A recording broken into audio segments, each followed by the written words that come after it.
Welcome to the Page Turnerz podcast, where book lovers unite to celebrate the enchanting world of fiction.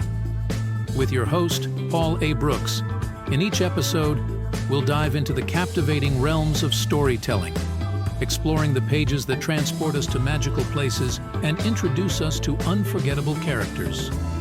In each episode, we'll embark on a creative expedition through the minds of seasoned and emerging writers to unravel the mysteries and unveil the passion that fuels their stories. Join us on this odyssey through the pages and pixels of imagination, where words become worlds and stories illuminate our lives. So, pour yourself a coffee and immerse yourself in discussions about writing, gripping plots, heroes and villains, and the sheer joy of escaping into a well-crafted story. On today's show, I'm talking to Dan Hoskins, author of the Council of Athyzia, Book 1 of the Athyziad series. The maps and illustrations in the book are fantastic, and as Dan says, he probably spends far too much time thinking about maps of places that don't exist, but they certainly add to his stories.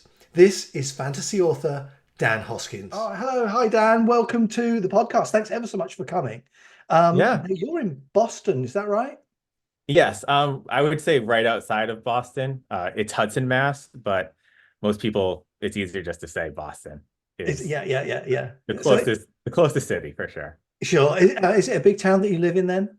No, it's probably average size. I would say typical New England suburbs, but it's got enough going on. It's pretty fun. Yeah, great, good. So you're a fantasy author, a fantasy writer.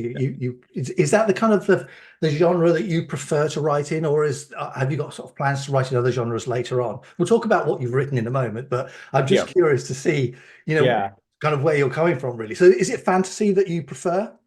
So right now I'm really enjoying fantasy, but I've been writing in a few different genres. So I also enjoy writing historical fiction. Oh, wow. And then some science fiction as well. So I mean, I know we'll get to my kind of path as an author later, but those were really where my focuses were. And then more recently, I kind of shifted into fantasy. And right now I'm very much enjoying it. I really kind of like the aesthetics of it. The prose of it is really fun to write in, because you can kind of have fanciful words and these made up places and all of that. So for right now, it's been very fun to be writing in fantasy and everything like that. Eventually, maybe I'll shift back. I don't know. But those are other genres that interest me as well. Fantastic. So in terms of fantasy, do you find that your mind, how can I put it, kind of works in that sort of fantasy way, really, so you can construct the stories quite comfortably? Yeah, because I think fantasy was probably my first love, and then I was reading that all through high school, and then when I got to college, I ended up kind of shifting and reading more literary fiction and then historical fiction. Yeah. But that's always just kind of been there, I guess you could say. That's the foundation. So shifting into that was fairly easy. A lot of the conventions and archetypes were there. I have elves in my story. I'm very familiar. This is probably what that archetype of an elf would look like, and you can kind of bring it in pretty quickly. Yeah. It helps with world building in that sense. Excellent. So your book, the Council of Athyzia, that's pronounced right, isn't it? Good, I've got that one right. Yeah, that's good. Yeah, great. So that's very much. So there's a lot. I wouldn't say a lot, but it's a political fantasy. Would that be fair to say? Yeah, I think political fantasy is definitely the best way to describe it. I've also called it high fantasy, but the bend of it, where the main focus is politics. It follows this council that's coming after this very large war with the Dark Lord. It follows basically all the different realms and kingdoms that fought against him. Right. It follows them meeting to try to rebuild afterwards, and there's all these different alliances and shifting loyalties within those realms, and kind of political bargaining that's going on. Great stuff. Yeah. And like that. I'll get you to talk more about it shortly. But what Yeah. I'd like to Yeah. is, you kind of mentioned a few minutes ago that you were that you had written in other genres as well, and you've done some other stuff. Could you kind of elaborate on that? What other work have you done? So nothing else has been published. This was all basically, it's funny. So like starting in high school, I had another idea for another book that was like the science fiction, historical fiction blend, that right now is sitting on the back burner. I would like to return to it at some point. But Yeah. basically, and like my mom jokes about this, because I wrote that for like 15 years, basically, just revising draft over and over. And that allowed me to both write in science fiction and then in like historical fiction. So there would be like all these like backstories of characters that were like essentially historical fiction that like I would like research like colonial America and have a character and their backstory would be that or World War II. So I would getting really good at like figuring out how to research, coming up with some things that I needed to insert, and then writing the narrative kind of around those points Wow. as well. So those were so it's basically the same book for a very long time, 15 years. But again, many revisions, starting it, stopping it, going to college, coming back to it, everything like that. So that kind of taught me how to write. So you've been a writer pretty much for a long time. Dedicated writing is more now, sort of more recent, but you've been a writer for a very long time. And Yeah. listening to what you've said about doing all your kind of research and that sort of stuff. I mean, for me, I write speculative fiction at the moment, which is quite simple. It's Google was my friend, really. With all Google is my friend as well. yeah, you've got to love Google, haven't you? Yeah. Really. So essentially, how this book particularly now? How long did it take to write this one? I mean, is this the one you've kind of gone backwards and forwards to? So this is why my mom jokes about the other one taking me 15 years, because this one took me about 4 months for the first draft. Like Wow. Yeah. from the first set, from I knew the it. Yeah. like something about like just shifting to a new book, fresh. Like I was much looser with it because I didn't have Yeah. all the baggage of like trying to been working on it for so long that once I started, I kind of just went. And so that was 4 months for the first draft. And there were a lot of edits and back and forth with, editors and beta readers and everything like that. Yeah. But yeah, I think that first draft, like the main plot beats were definitely there and like the main character. So like it was interesting how quickly I was able to just kind of move through it. I'll say, wow, 4 months is really fast. That's really good. So, would you say then, did you have that kind of all plotted out? So, would you? I suppose the question is, are you a plotter or a pantser, or So somewhere in between? yeah, so I definitely I think I fall definitely closer to the plotter. I like if I had to put a number on it, it's like probably 85% Mhm. plotter. Like Mhm. I have Excel spreadsheets for my plotting, so I think that if that doesn't make me a plotter, I don't know what would Yeah, at that yeah, point.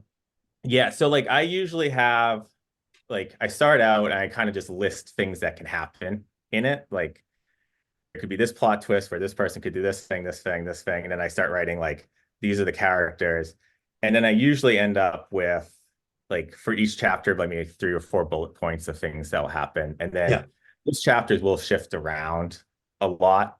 But then usually what I'll do is like I'll have a more detailed for the next 3 chapters I'm writing. Then I'll have a much more detailed like just bullet points like character X says this.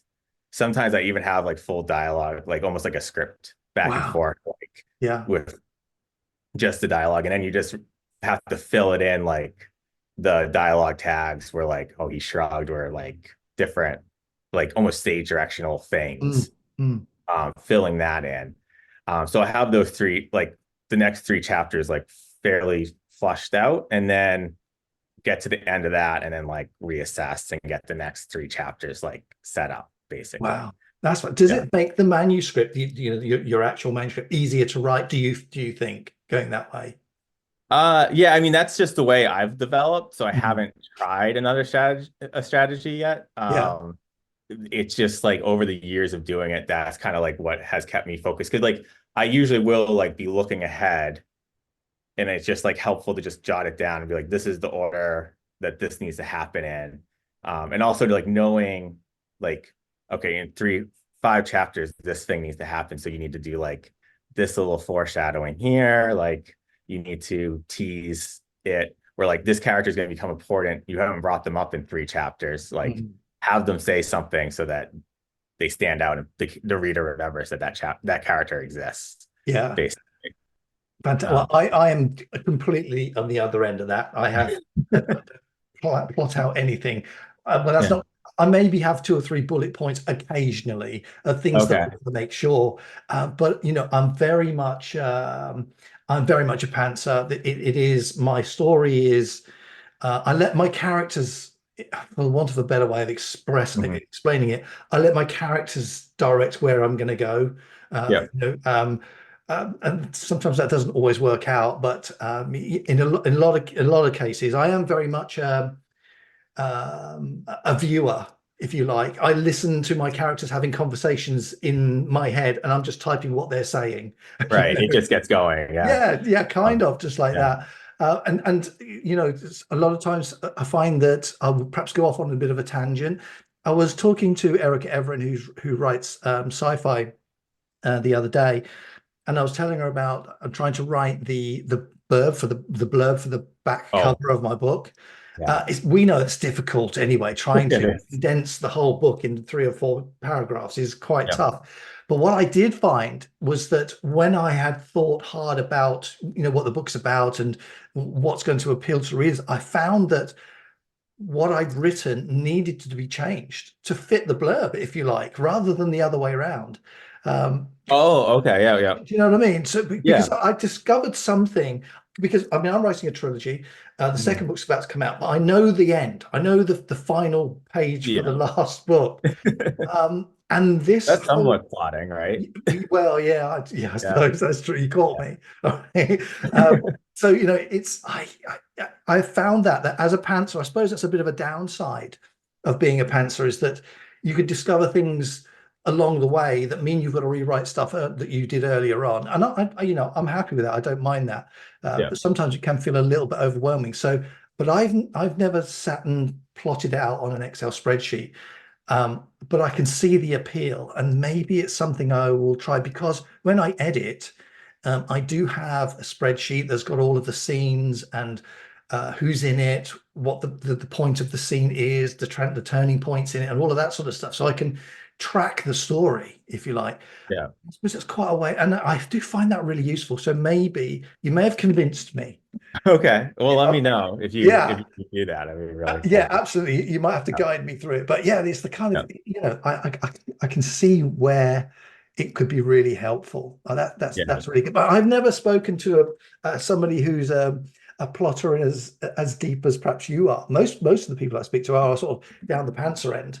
It's interesting now being out like on Bookstagram and everything like that, and hearing like people's processes, because I've been in my own little cocoon for so long, and just this is what happened. Basically, this is what got me the results that work best for me. And then you hear the people and who are like, look at you like, how you doing that? And you're like, oh yeah, you're like, that's just kind of what happened, you know? I found this kind of the most useful, basically. Yeah, that's really good. So 4 months to write it. Is that including all of the plotting, or is that? Yes, wow. I would say, the outline came together very quickly. It was very, very cool. So wow. So when you were writing it, the manuscript itself, did you have a kind of a daily goal in mind of a word count? Were you that structured? Or no, I was not that structured, and I'm definitely not that structured in terms of like how long it will take me or anything like that. I don't want to give myself deadlines, because it will stress me out. So it was just like whatever I get done that night is what I get done, basically. And you're just you know, because it does seem daunting, right? Where you're like, you have this outline, you're like, I need to get through, and I need to get 130,000 words written, but you're going to do it 1,000 words at a time, or maybe 500 words at a time. And when you're in those 500 words, those are the most important words. And then you worry about the rest of it later, basically. I couldn't agree more, actually. So do you edit like me, I will Yeah, write, say, for today, for example, and tomorrow I'll edit what I've written today. Do you do something similar and kind of go over that I way? do that. Yeah. So unless I have like a very specific scene or like description in mind, I can't just go from 0 to 60, like sit down with a blank page. So Yeah, what is helpful, and I guess this is also why the outline is helpful too, yeah, but what I will usually do is like go back to the last, like the night before, if I wrote 1,000 words, I'll edit that. And that basically like kind of like revs up the writing engine, whatever you want to call it. Because then that kind of is like you just start editing that. Maybe you rewrite something, tweak it, and then that kind of gets you going. And then you just kind of flows right into the next thing. yeah, Uh, yeah, and you can focus yourself to do the yeah. next 1,000 words. Yeah, and you know that's the kind of thing that's a lot of writers find hard to do, is to get that zoned in focus. Yeah. I spoke to Nick Snape, who writes sci-fi again, a while ago, and what he does is he will write and he will end his writing period with a kind of an angle, so that when he comes back to it, he can almost pick up exactly where he left off. So he hasn't got to sort of retune back into the story, if you like. It's already there for him, and that's a great way of doing it. Again, it's Yeah. something that I have done occasionally, not as much as I would like to do. But yeah, you know, that's a really good thing to do too. Yeah, to that point, it's like you go back, edit that, write the new thing, and then usually I run out of steam, but I still have a few ideas, so I jot those down. So it'll be like this moving like target of like edit that, put something new out, plan like a little bit ahead of time ahead. So That's brilliant. Yeah, that's really good. yeah. So, do you have any? What are you're reading at the moment? What are you reading at the moment? Are you reading some fantasy Um, stuff? I just started reading Armageddon by Leon Uris. Okay, I didn't know the term mood reader until I got on Bookstagram, but now that I do, I'm aware that I am a mood reader. right. So it's just like things will pop up and I'm like, oh, that does sound interesting. And that book is about like that's historical fiction, and that's about the end of World War II and like how basically they're partitioning Germany after the Allies take over, which Mhm. is very fascinating to me. But I was also reading The Kings by Jen Lyon, which is Okay. also very, very interesting. Mhm. I'm enjoying that. That's on hold. And then I want to read The Dragonbone Chair by Tad Williams. That's like next Mhm. on my list. I just that had that recommended to me. So as soon as that comes into the library, I'll probably start that. Yeah. So Do you find, have you, and the reason I ask is have you found that what you're reading has had um, an influence perhaps on the voice that you use in your writing? Yeah, like especially now, I think I'm a little bit more steady with like my own voice, and I'm always able to maintain that. Yeah. When I was younger, it would definitely be like whatever I was reading would almost like leach in like a good way Yeah. and influence it, but then it would make it like very inconsistent because it's like, Yeah. oh, you're reading this when you're writing that section, and now you're reading this, and you can kind of tell. Yeah. Uh, so like sometimes even like especially for like some of the fantasy and like magical realism bits, in my own writing, I'll read like Borges, Jorge Luis Borges, and just like read like two or three of his short stories, and then like it will somewhat influence me if I need to like write some like fanciful backstory. Yeah. And it'll give it like that nice flavor that I want. If like I'm not getting there. So And that's the thing, isn't it? You find, I mean, I'm the same. Neil Shusterman is one of my favorite authors. I love the Scythe trilogy that he's written. I love the way he writes, and I do find that, to use your word, his style does tend to bleach into mine a little bit. But yeah, I don't think that's necessarily a bad thing. I mean, obviously, no. I'm not writing the way that he does, although I'd be a New York bestseller as well. Yeah, But you know, the way he writes, I find very, very appealing, the way he writes his descriptions and things like that. So that, I mean, that's one of the reasons I asked. You know, a lot of people, you know, good writers are also good readers, and I think that, you know, you allow other people's style and voices to come into yours, which allows you to develop your own, and then you yep, establish yourself as a writer. And I think that's natural. I think that's normal, and I yeah, think it's a good thing, because you're yeah. right. better. Yeah, it's very necessary. And it's like, oh, you pick up this, and I can see certain things that I do that I'm like, I know who that's kind of from, Yeah, basically. yeah. You But know? I think it's important. I think it's interesting that people can do that, and you know, it allows you to grow more quickly as a writer. You know, so I don't think, you know, when people say, you know, what's your writing like, or who do you write like? Well, I Mhm. write like me, but Yeah. you know. Yeah. So look, let's talk about your book now. Let's Cool. talk Yeah. about the Council of Atheysia. Yeah. So give us, without giving too much away, give us an Mhm. overview of it.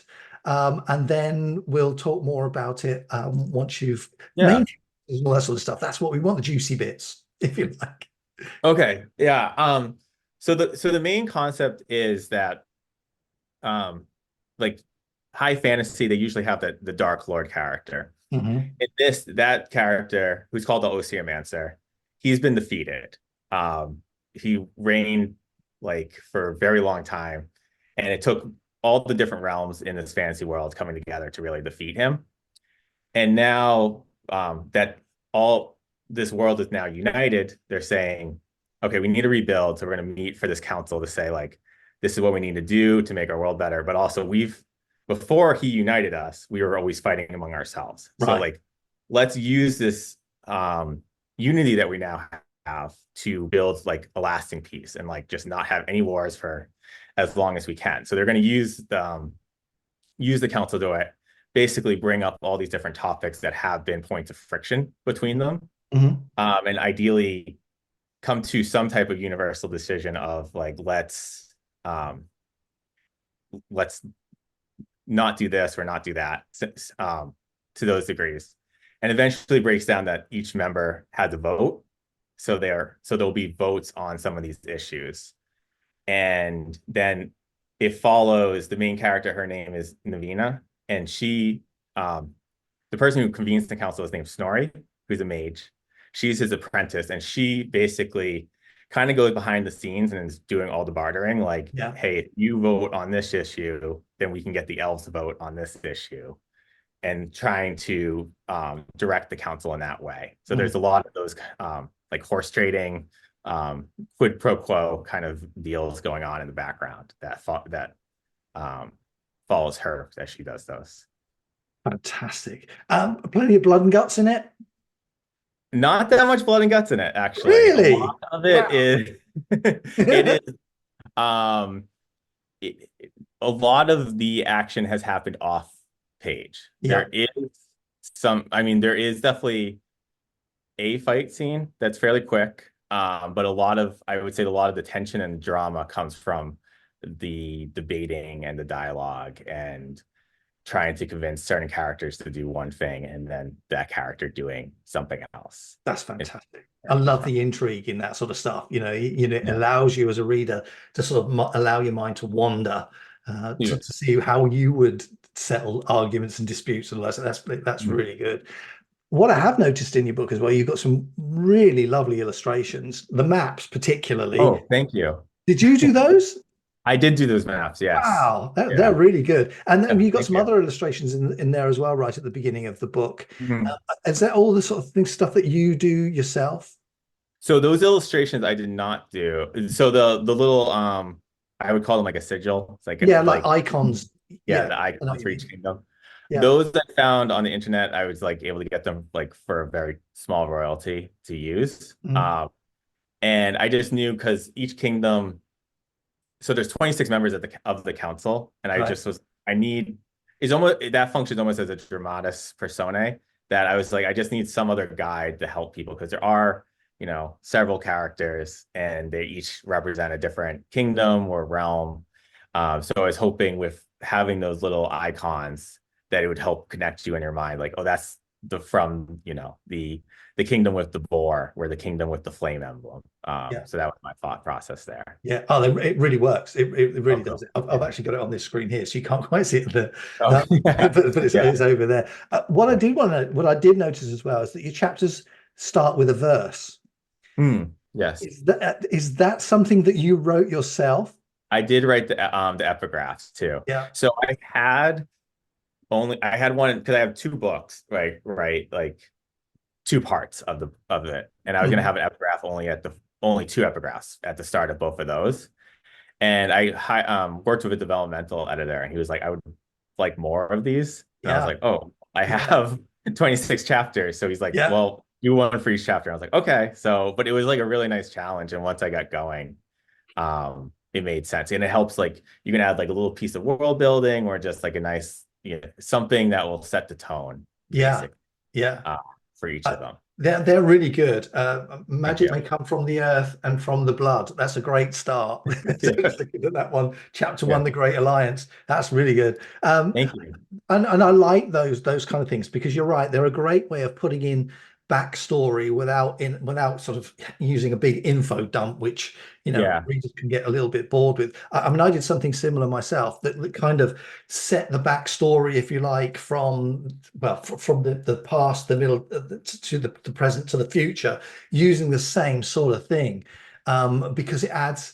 As a writer, there it's another way of stretching your mind, isn't it? To write some verse that kind of is almost obscure but makes sense. So, I'm not a poet by any stretch of the imagination. That blows my mind if you can write that. But yeah, I tried to do that, and mine is very much in the Nostradamus quatrains. So every other line, so it's 4 lines, every other line rhymes. Rhyme. Yeah. Oh, yeah, that's That hard. that was a struggle. But again, like you, and you just said, once you get into it, you think, oh yeah, this is a great way of getting a lot more information in so few words. Yeah. It's really good, and they are really good. They're fantastic. I'm Thank you. looking at that one there. They're really good. Well done for that. That's Yeah, really and those books will get referenced because they all have like a book that they're from, so they'll yeah, get referenced in the actual text later, yeah. in the story, which was kind of fun too. So of course, people are going to say to you, all right, so where's that book then? Where can I get that one with all the verses in? The Council of Athyzia, the full book. Yeah. I'm doing Amazon KDP, and I'll do KU to start. So Okay. No, sorry, I meant the verses Oh, themselves. sorry. Take them off. No, it's not my fault not being clear. No. Take those verses off and create a book themselves. Yeah.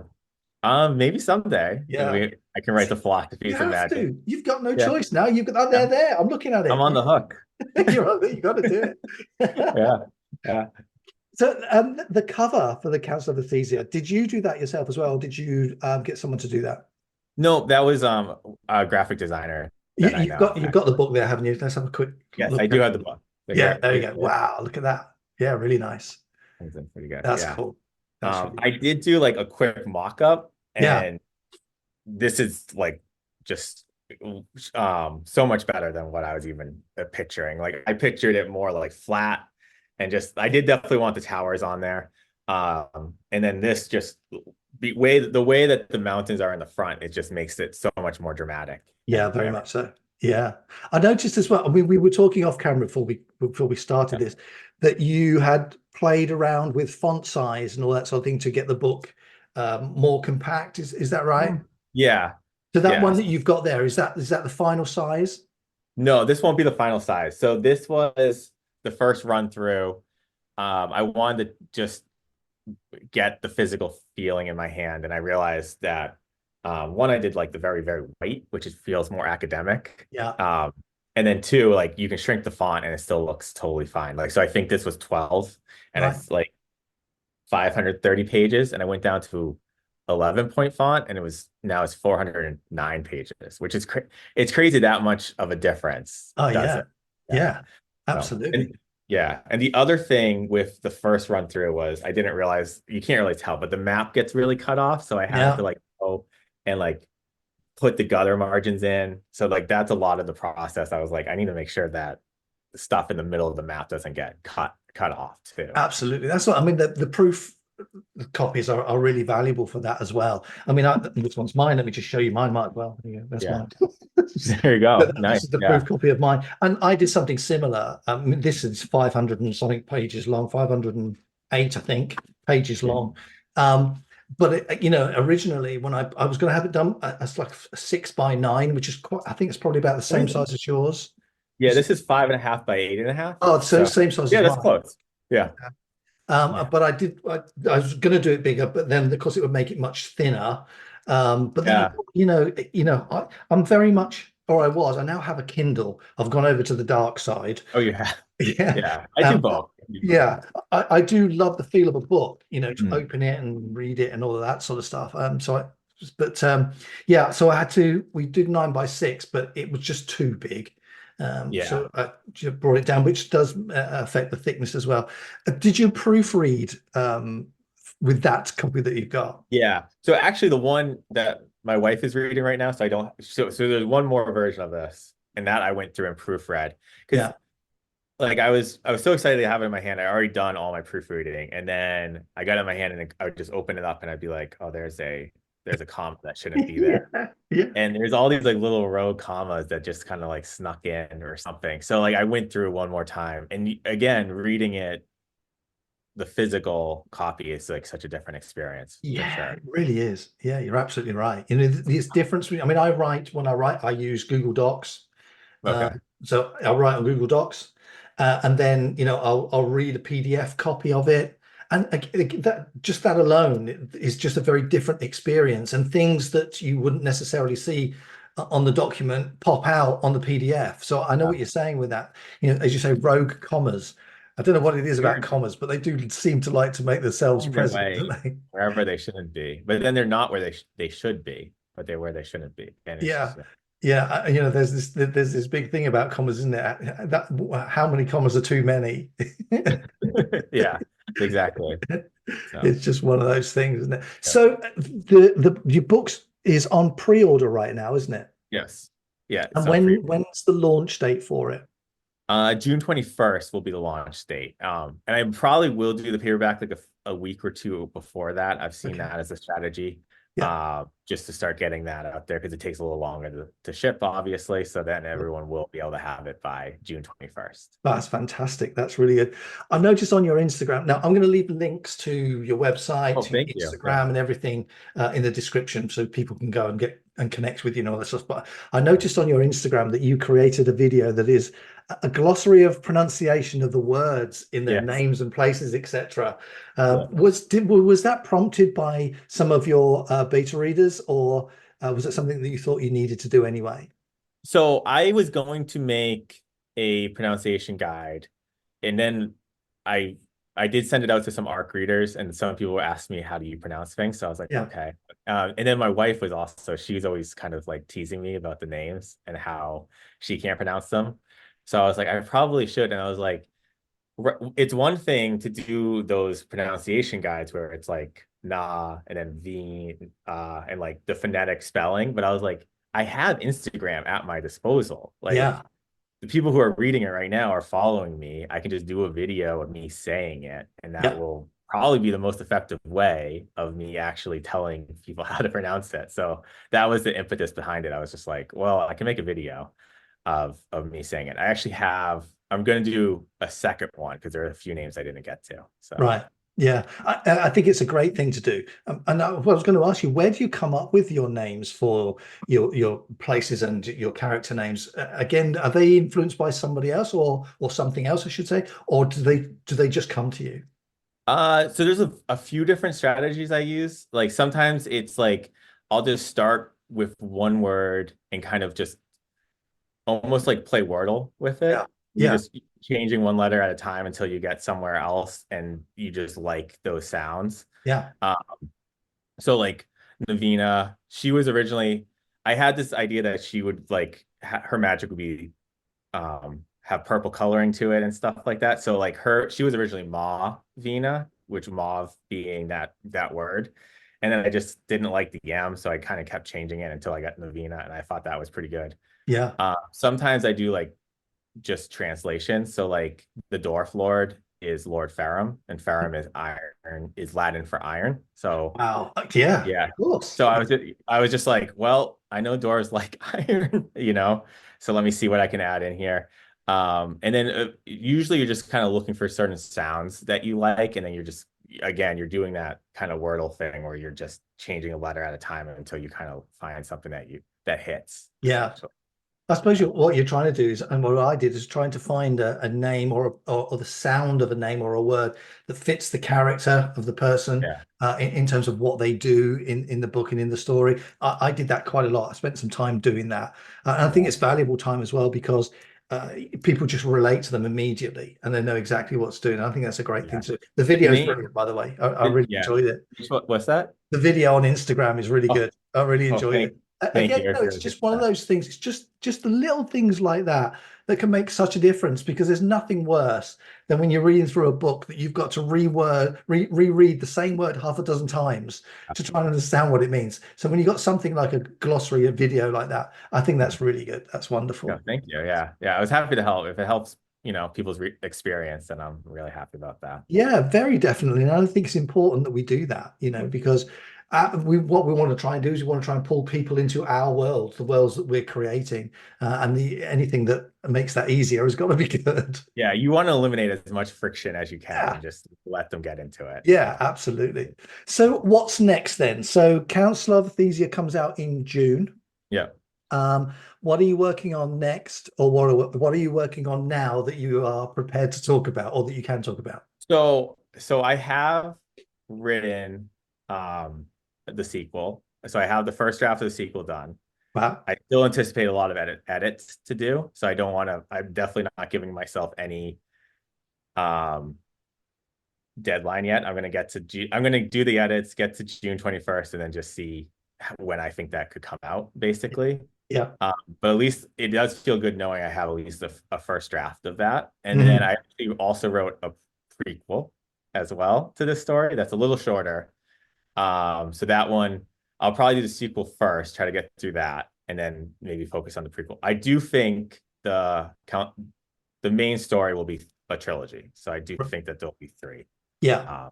And I have some plot beats for this third. Not fully an ending yet, but I'm getting there. So Yeah. yeah. Fantastic.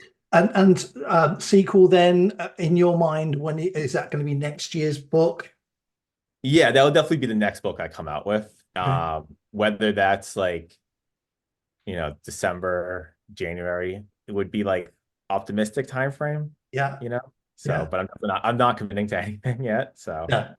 I suppose that's a good thing about us indie authors. We're yeah, not hammered by deadlines, I suppose. But yeah, yeah, that so is kind of relaxing to have. yeah, yeah, absolutely.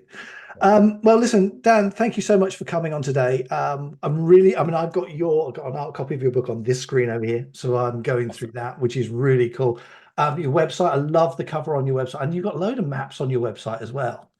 People need to go and Yeah, take. I put them up there too, because one thing with the Kindle version, the map you can't get it that big. So I put it on Exactly. the website too, and it's like, come look at it on the website. Yeah, yeah, very definitely. So the link to the website and your Instagram and everything else will be in the description as well. So yeah, very definitely you need to go and take a look at that because as you said quite rightly, Jenna, the map that I've got here on this screen, without that crease in the middle, you can just see everything.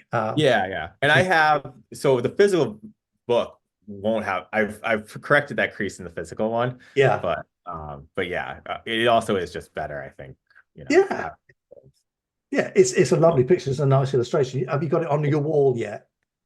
I do actually. You've got to have it on your wall. I do. Do you want to see it on my wall? Yeah, let's see it. Let's see it. Let's see it. There it is. There it Yeah. is. Yeah, brilliant. You've got to. I had to do it. And then I did that. Sorry, I'm gonna like fully. Oh, that's really nice. There you go. Yeah. Oh, that's Yeah. wonderful. You've got to have that. That's really good. Yeah. Because it's not easy to write a book, and Oh, thank you. you need to give yourself a pat on the back for doing that. It's one of those This things. was my kind of, I guess, reward for myself. So, That's wonderful. That's really good. So, Dan, listen, thank you so much for coming on today. It's been a real pleasure speaking to you. When you've got your next books out or when you've got a date for the next one, let me know. We'll have you come back on and I'd love that. more about it. And yeah, that's great. So thank you very much and enjoy the rest of your day. And we'll speak again soon. I really appreciate it. It was very, very fun talking with you. So You're welcome. Thanks, Dan. See you soon. Bye-bye. Bye. Thank you for joining us on another captivating episode of the Page Turnerz podcast. We hope you enjoyed delving into the pages with us, discovering new stories, and revisiting beloved classics. If you're as passionate about books as we are, don't forget to subscribe to our podcast and leave a review. Your feedback keeps us bringing you fascinating discussions, author interviews, and book recommendations. Remember, the adventure never ends when you have a book in hand. Until next time, keep turning those pages and let the magic of storytelling continue to inspire your imagination. Happy reading.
Welcome to the Turnerz podcast, where book lovers unite to celebrate the enchanting world of fiction. With your host, Paul A. Brooks. In each episode, we'll dive into the captivating realms of storytelling, exploring the pages that transport us to magical places and introduce us to unforgettable characters. In each episode, we'll embark on a creative expedition through the minds of seasoned and emerging writers to unravel the mysteries and unveil the passion that fuels their stories. Join us on this odyssey through the pages and pixels of imagination, where words become worlds and stories illuminate our lives.